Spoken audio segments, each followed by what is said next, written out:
Is this the big shift that markets have been waiting for?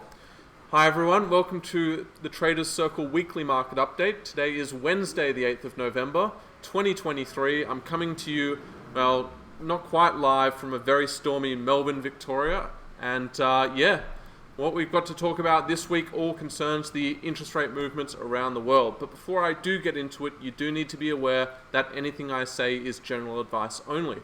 So it doesn't consider your personal financial circumstances, and you have to decide whether it's appropriate for you. So yesterday we saw the RBA raise interest rates once again. Governor Bullock's first rate rise, they lifted interest rates by 0.25% again, up to 4.35%.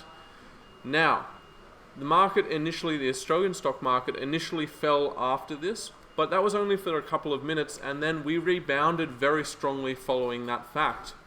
The reason for that, I believe, is that our market is taking the view this will be the last rate rise. Already, US markets have been up over the past week on that view, and our market, before this meeting, was a bit nervous, was selling down, struggled to see some gains, and that was because, we basically expected this rate rise. But now that that rate rise is out of the way, the narrative seems to have shifted, and the narrative seems to have shifted to a rate peak, that the next move will be a rate cut, and that we're essentially have seen the end of the interest rate rises in this country. Now, in their statement, the RBA said that whether another rate rise will come down to the data, will come down to whether inflation's still a big problem. That is a little bit of a change from the recent statements from the RBA. Recent statements have been more along the lines of whether we need to raise rates further will come down to data and things like that. Some further tightening may be required. So it was a little bit of a subtle change, but it gave a signal to the market, I think at the very least, this could be the last one, we could be getting things over with. And so, like I said, in the minute or so afterwards, prices fell, but after that they came right back up, right back to the key level, which we'll touch on when we look at the charts. So an interesting thing to note is that for the last few days, even the last week really, bond yields have been falling off all around the world.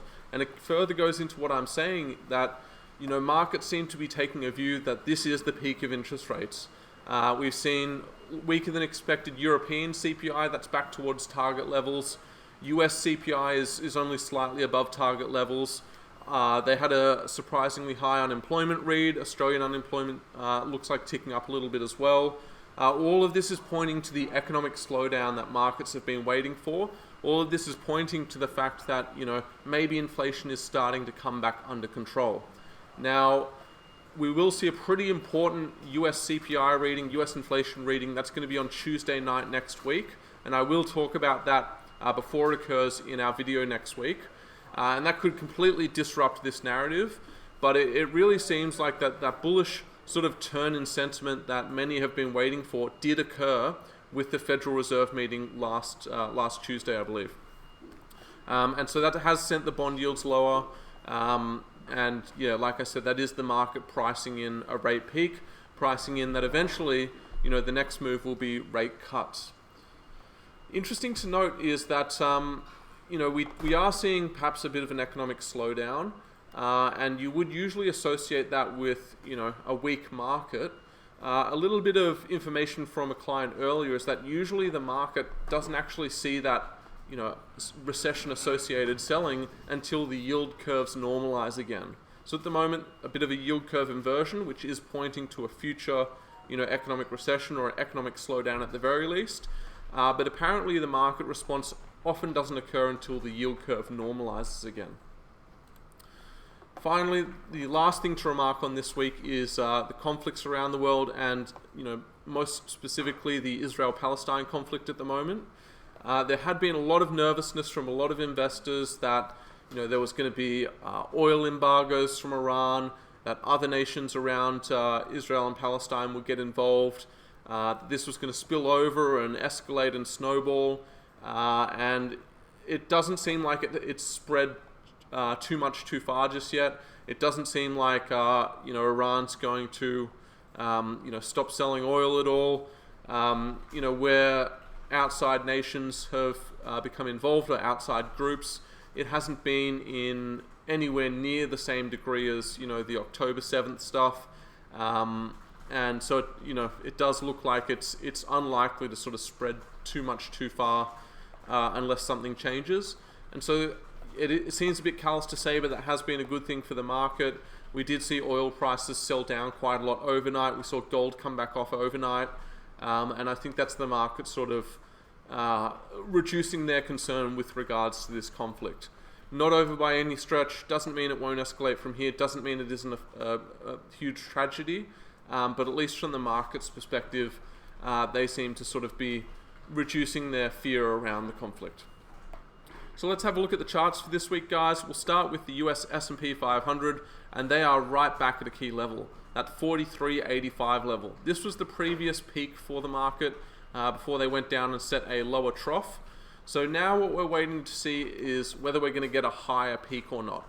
If we get a higher peak than the previous peak, that'll be a sign of a change in trend, a sign that we've gone from having a downtrend with lower peaks and lower troughs to potentially a new trend, whether it be up or sideways or something else, where we see, a higher peak.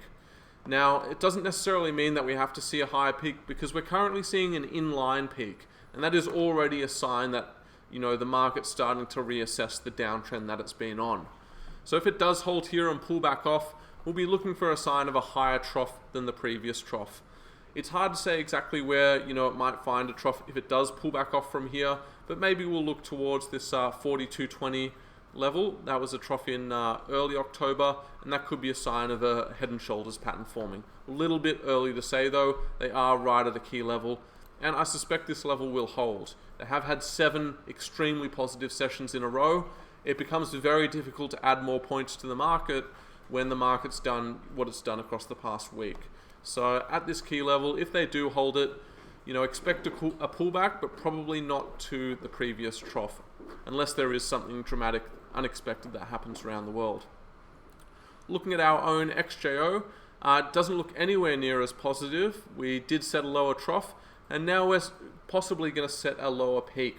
So we're at a pretty key level ourselves, right around 7,000 index points, and we're going to have to wait to see if we break above this level or we hold and we pull back down. If we do pull back down, similar to the US market, I would be looking for us to set a higher trough than the previous trough. I really do think that things have shifted to be a bit more positive across the past week, even after the rate rise we've had here. And if we do pull back off, I'd be looking for a move towards maybe 6,900 as our next trough. If we break through that 7,000 level though, we should be pushing back up towards the 7,100 point level and setting our own inline peak, just as the US did on the S&P 500.